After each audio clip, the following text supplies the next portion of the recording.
Behind all the Saudi Arabia transfer rumours and Messi and the Barca band going to Miami and all the Premier League nonsense and shenanigans with managers and goalkeepers and everything else, La Liga is quietly bubbling away at what could be a very exciting season next year. And two managers in particular have really caught my attention. Old gold veterans, modern day legends of the game, Manuel Pellegrini and Rafa Benitez. You might have missed it. Rafa's back and he's at Celta Vigo, wouldn't you know it? Now, Pellegrini, the engineer, has got a very firm reputation across world football for playing attacking football and for overachieving. Of course, he was at Manchester City and no one will think doing anything that Man City was overachieving, but at Villarreal, at Malaga and now at Betis, and there's been a few other jobs here, there and in between as well, he's been a guy that has always taken a good squad, played attacking football, went for the jugular and made things happen. But this Real Betis has been set up slightly differently to what I recognise a Pellegrini team to look like.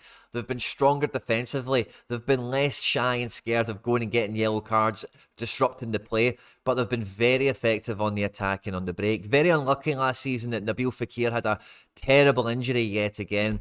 But in this window, Sergio Canales, key playmaker, who has struggled with some injury as well, looks to be on his way to Mexico. And in that same kind of wave, in that same kind of emotion, Betis have strengthened. They have signed on, I think, a free transfer, Hector Bellerin. They have signed, this happened a wee while ago, but you might have missed it, Ayoze Perez from Leicester, and Marc Roca has come in from Leeds. Now, if we look at the way the team would be looked to set up before Sergio Canales departs, because I didn't see this one coming at all, this is quite a last minute move, but they were set up in a really strong 4-2-3-1 formation where Canales was getting on lots of the ball, and when this team was fit and available, they were able to beat any team in La Liga last year, and they had a really solid defensive record, even with Claudio Bravo still in goals at like 42 or whatever. With Guido Rodriguez, World Cup winner, stalwart, probably one of the best ball-winning midfielders out there in Europe now that nobody seems interested in buying, which is bizarre. They've now got attacking fullbacks in Bellerin and Miranda, where we can maybe see a bit more of the Pellegrini attack come back into it.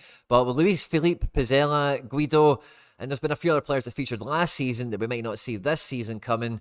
You know, they know how to get a clean sheet. They take no nonsense. And, you know, they could maybe do it with a little upgrade if they're going to get into that Champions League realm of competition. But for how well they did last year, defensively, definitely hit my radar. And it was something I was aware of because Pellegrini's teams normally, maybe that's not the case. But now the addition as well of Marc Roca coming into this midfield, I thought Betis were maybe ready to get really into breaking into that top four situation. Now, with Canales moving to Mexico, it does create a bit of a creative vacuum in here with Fekir still been injured. Now, Ayoze Perez has played through the middle in his short career at Betis already, and I think that's probably more where you would want to see Perez play Orfa, Borja Iglesias, a little bit of the big man, small man, and again, Edin Dzeko, Sergio Aguero vibes is what I'm getting here, you know. They're rumoured to be signing Alex Collado, former Celtic target, played last season at Elche. The La Masia graduate is a left attacking winger, has a high reputation, but is yet to deliver on like the La Liga stage, as it were. Wanmi's the more experienced one in the squad and will probably get good minutes on this left-hand side, or he could even be in the centre position perhaps as well with Perez out wide. There's a few options in here, but Marc Roca coming in essentially from Bayern to Leeds. The guy's progressed on in terrible circumstances, never getting the minutes at Bayern Munich, and then at Leeds getting the minutes, but all the changes of manager, the varying quality of squad,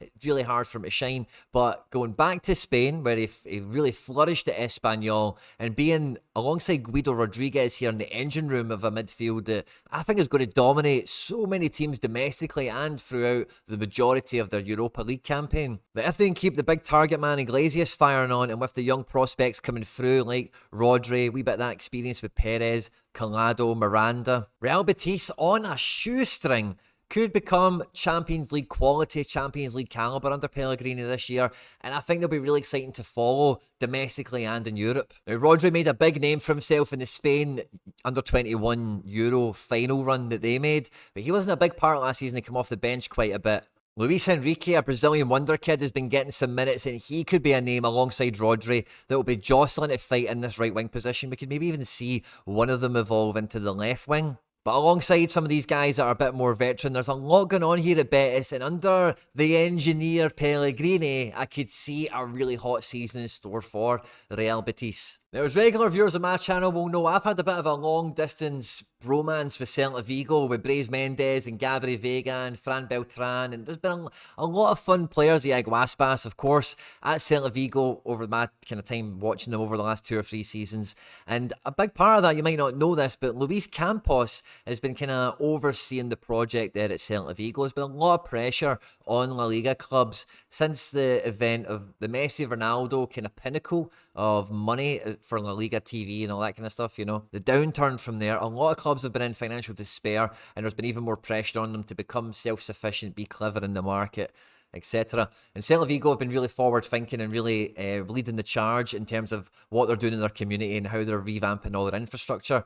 But Luis Campos is the guy that is credited with the Monaco team of Mbappe and, you know, Fabinho and all those guys. He's the guy that Mbappe made PSG hire when he signed his last contract.